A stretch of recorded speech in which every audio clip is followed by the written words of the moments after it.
Attention to the book of Luke, the 24th chapter, verses 1 through verse 12.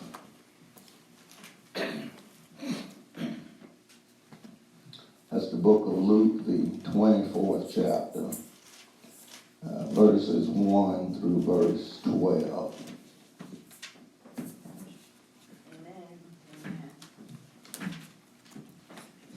And I will be reading from the New King James Version.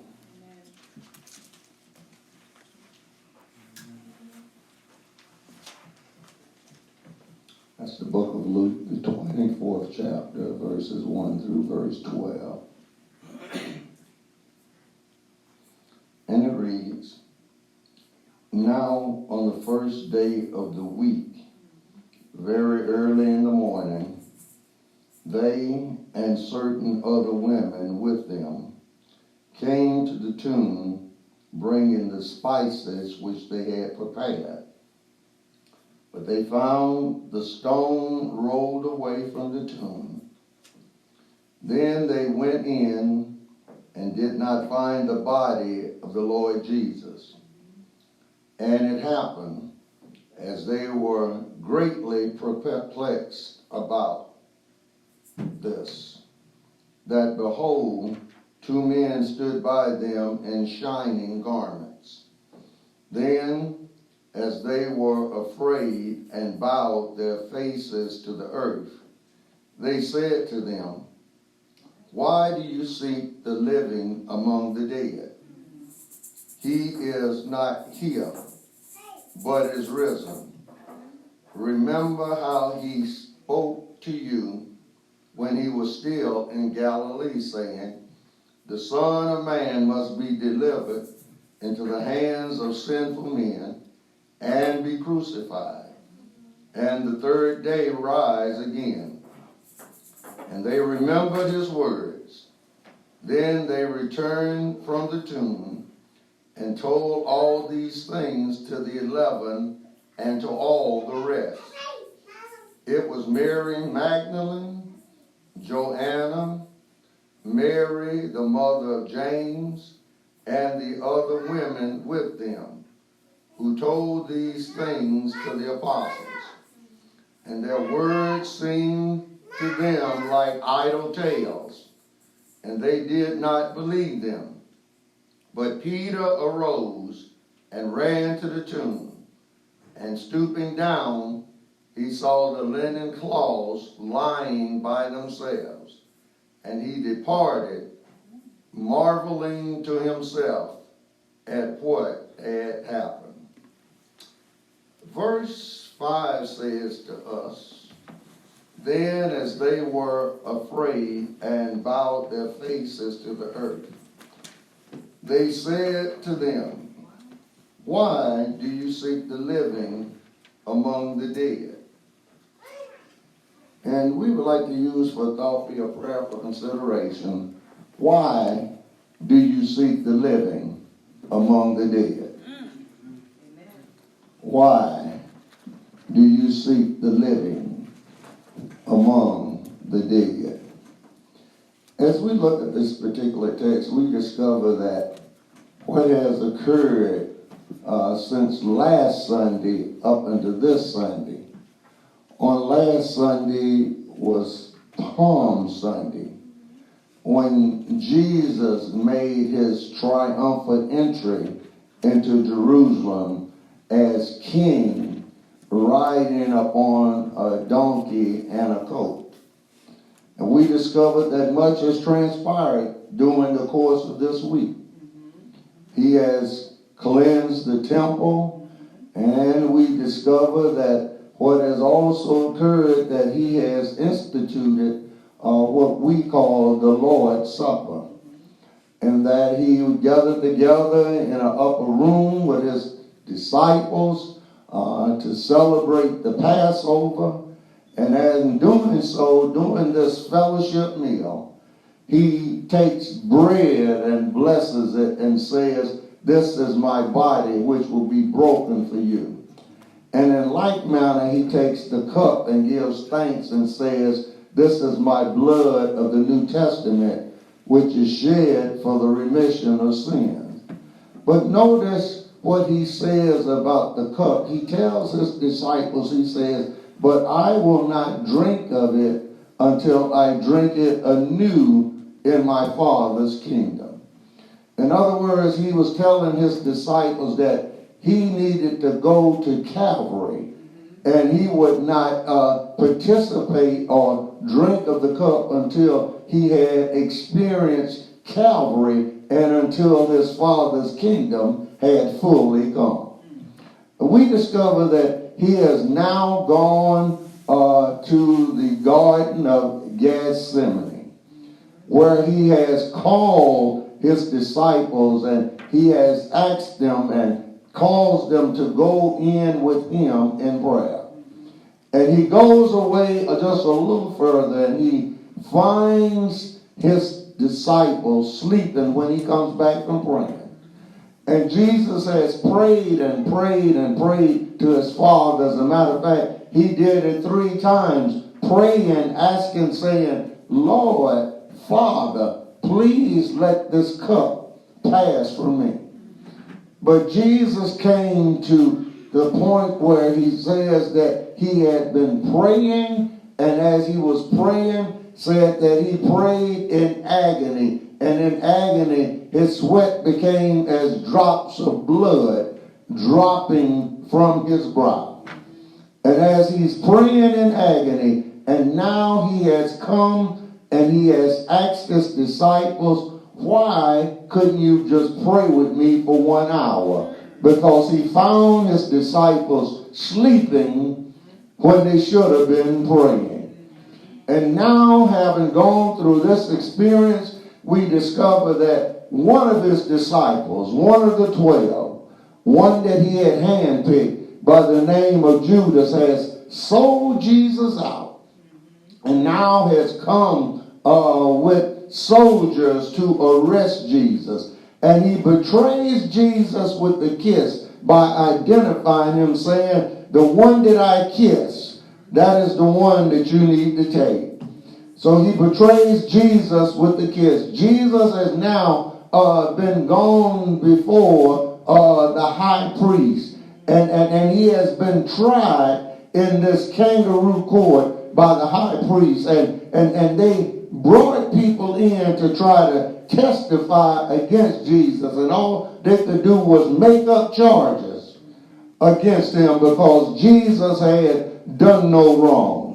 But because he had done no wrong, and in that he was doing his Father's work and his Father's will, and those religious leaders of the day were upset with Jesus because Jesus was telling people the truth when they were misleading people. And whenever you tell people the truth, you have a tendency to upset folk who are not telling people the truth, who are misleading people, and who are taking advantage of people. Yes. And because Jesus was messing up their good thing, and you know, anytime you mess with people's good thing, they get upset about you messing with their good thing. Yeah. And so they decided, well, we just got to get rid of Jesus. And because they couldn't do what they wanted to do by getting rid of him, they brought Jesus to the Roman authorities because the Jews didn't have any authority to really put anybody to death. So they bring Jesus to the Roman authorities. And we discover that he ends up before Pilate. Yes. And Pilate questions him, and he can find no fault in Jesus. Pilate's wife, the Bible declares, has this dream about Jesus and warns Pilate, says, do no harm to this just man because I've suffered much about him in a dream. And as she reveals unto Pilate, because he could find no fault in Jesus, he says, bring me the bowl and let me wash my hands, because I don't want to be guilty of an innocent man. But because the people cried, crucify him. Yeah. Pilate turned Jesus to be over to be beaten and flogged. And as a result of the beating, we discover that flesh is torn from his body as he's beaten with a cat of 9 tails, which is a strap that has metal in it and sharp metal that when it hits the body, it tears flesh from the body. And Jesus has been beaten with this instrument, and now Jesus has been weakened. And we find that Jesus now is preparing to go to Calvary. As he's being prepared to go to Calvary, we discover that soldiers mock him and make fun of him. And they tell Jesus, prophesy who will smack you next on the face. So they are prophesying and playing with Jesus because of the prophecy that the Testament of the Bible declares in the Old Testament, the prophecy of Jesus, and they are mistreating and beating Jesus. Jesus takes all of this suffering because it is prophesied that he would be the Messiah. But in order for him to be the Messiah, God's chosen one, he must go through much suffering. Having been beaten by the soldiers, we discover that they mock him and saying, well, you say you're the king of the Jews. So they took and made a wreath or a crown of thorns and pressed it down on his head. Because they said every king ought to have a crown. And so they pressed the crown of thorns on Jesus' head. And after they had gambled and for his cloak and they had taken that away from Jesus, we discover now Jesus is going to Calvary's cross. And he's making his way up Old Dolorosa. And as he's making his way to Golgotha, the place of the skull, we discover that as he is making his way up, that because he is physically exhausted from the beating that he has taken, we discover that he stumbles and falls along the way. And as he stumbles and falls along the way, the Bible declares that they compel one Simon of Cyrene to carry Jesus' cross. And that must be where the songwriter comes in and says, must Jesus bear the cross alone and all the world go free? No, there's a cross for everyone. Yes. And there's a cross for me. Yes. That is, Jesus makes his way up to Calvary's rugged hill. And as they lay him out on the cross, and as they nail his hands to the cross, as they nail his feet to the cross, as they raise the cross up and drop it in the hole, and as Jesus is there hanging on the cross and dying on the cross, and because he was not dying fast enough for them, they take a spear and they pierced him in the side. And when they pierced him in the side came out both blood and water. And just one drop of Jesus' blood will make a sinner whole. And I'm glad that he shed his blood on Calvary's cross, and he hung there from the 6th to the 9th hour, and he died on the cross, and he says, it is finished. And after he had completed the plan of salvation, he says, it is finished. Father, into thy hands I commit my spirit. And he gives his spirit back to his Father and places it in his Father's hands for safekeeping.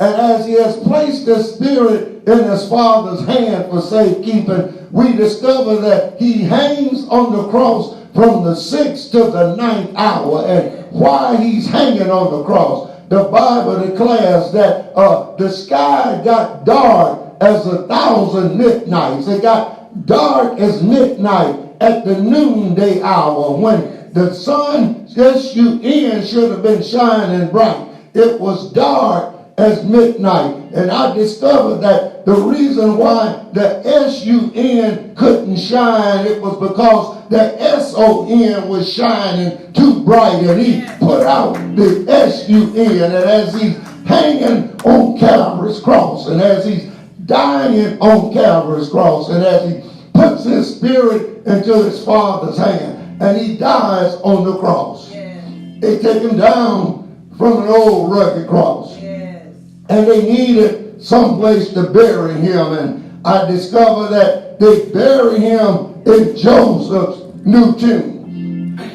Yes, they buried him in Joseph's new tomb. And Jesus the Christ, the maker of everything, the owner of everything, didn't have his own tomb to be buried in. And I can understand why he didn't have a tomb to be buried in, because he said that the foxes have holes and the birds of the air have nests, but the Son of Man have nowhere to lay his head. And because he had nowhere to lay his head, they borrowed a tomb, and Joseph loaned his tomb to Jesus, and they took Jesus and they put him in a borrowed tomb.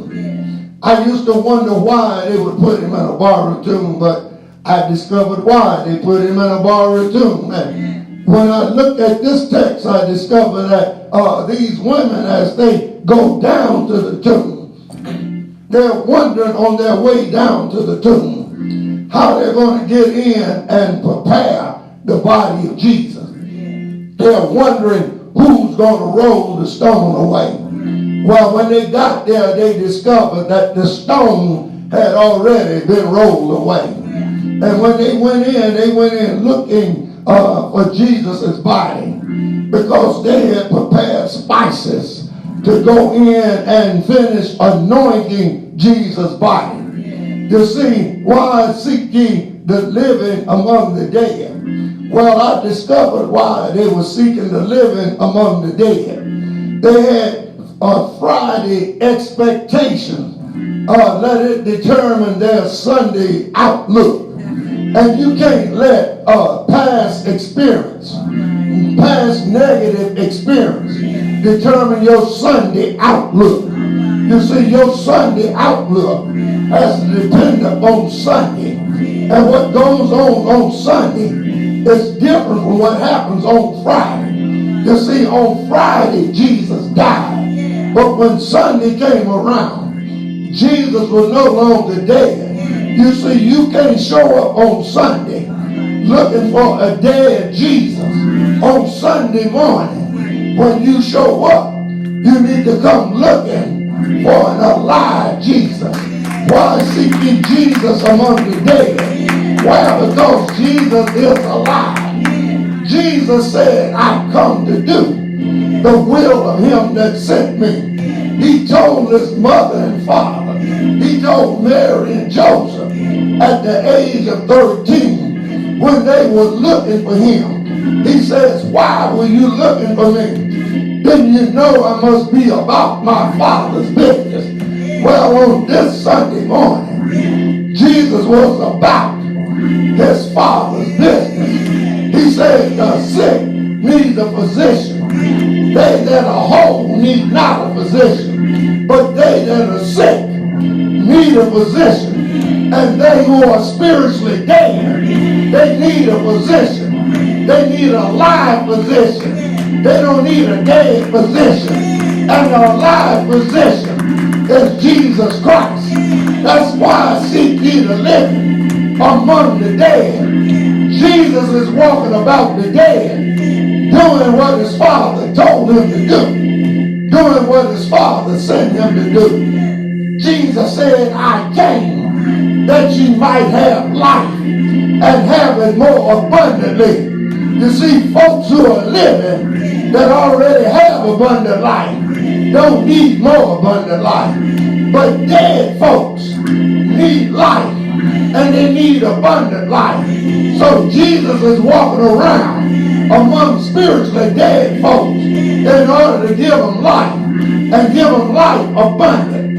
I'm glad that I'm looking for a Sunday morning experience. I know he died on Friday, He stayed dead Friday night. He stayed dead Saturday morning. He stayed dead Saturday night. But early Sunday morning, he got up from the grave, started moving around in the grave, started walking around in the grave, stepped out of the grave, walking around taking care of spiritually dead folks. And I'm glad he is the one who said, I am he who once was dead, for I am alive forevermore. And you can find Jesus today, still walking among the dead, still looking for dead folk who need to be made alive. For he gives life to the dead. If the dead will give over and submit to the drawing of the Holy Spirit and will surrender to him, Jesus will give life and give you life anew. I'm glad Jesus died, but I'm glad he didn't stay dead. I'm glad for Friday, because if it hadn't been for Friday, there wouldn't have been a Sunday. And because he died Friday, but early Sunday morning, when Sunday morning came, Jesus said, I got to get up. Early Sunday morning, the Father said to the Son, well, Son, I want you to know, I've accepted your sacrifice. Now it's time to get up. So the Holy Spirit came down, got into the tomb, got back in his body, got up. You see, they weren't looking for a dead Jesus, because they saw him die on Friday. They saw a man die on Friday, but a God got up on Sunday, on early Sunday morning. The Son of God got up from the grave, all power in his hand, power to save, power to heal, power to give life, power to keep. But I'm glad he's my risen Savior. He's in the world today. I know that he is living, whatever men may say. I see his hand of mercy. I hear his voice of cheer. And just the time I need him, he's always near. He lives. He lives. He lives. He lives. Christ Jesus lives today. He walks with me. He talks with me along life's narrow way. Yes, he lives. My Savior lives. My Lord lives. My God lives. Yes, he lives. He lives. He lives. Yes, he lives.